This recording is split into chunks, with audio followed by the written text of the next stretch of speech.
السلام علیکم ناظرین، آج ہم بات کریں گے گرین انٹرٹینمنٹ سے نشر کیے جانے والے ڈرامہ سیریل کابلی پلاؤ کی، جس میں ہیروئن کا کردار تیرے بن والی حیا یعنی کہ سبینہ فاروق نبھا رہی ہیں اور اس کی ابتدائی چند اقساط نے ہی کافی مقبولیت حاصل کر لی ہے۔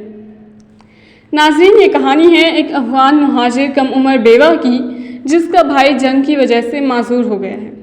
یہ اپنے بھائیوں کے ساتھ خیبر پختونخوا آ جاتی ہے اور اپنے بھائی کے علاج کے لیے حق مہر میں مخصوص رقم کا تقاضا کرتی ہے، لیکن علاقے کا کوئی نوجوان یہ رقم ادا نہیں کر سکتا۔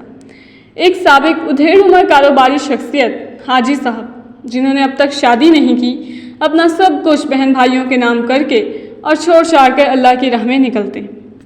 تبلیغی جماعت کے ساتھ لاہور سے خیبر پختونخوا آتے ہیں۔ انہیں اس معاملے کی خبر ہوتی ہے تو رقم ادا کر دیتے ہیں، لیکن شادی نہیں کرنا چاہتے۔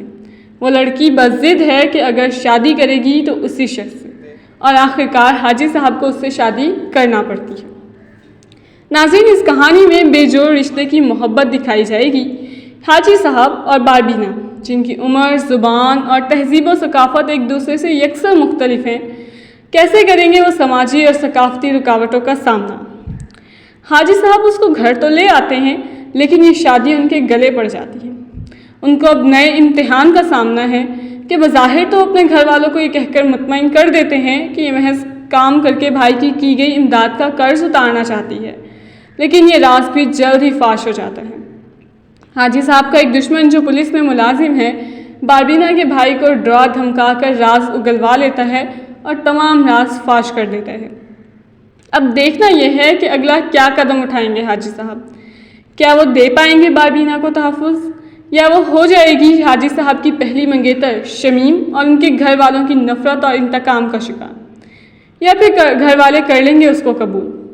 کیا ہوگا باربینہ کا انجام؟ یہ تو ناظرین آنے والی اقساط میں ہی جان سکیں گے۔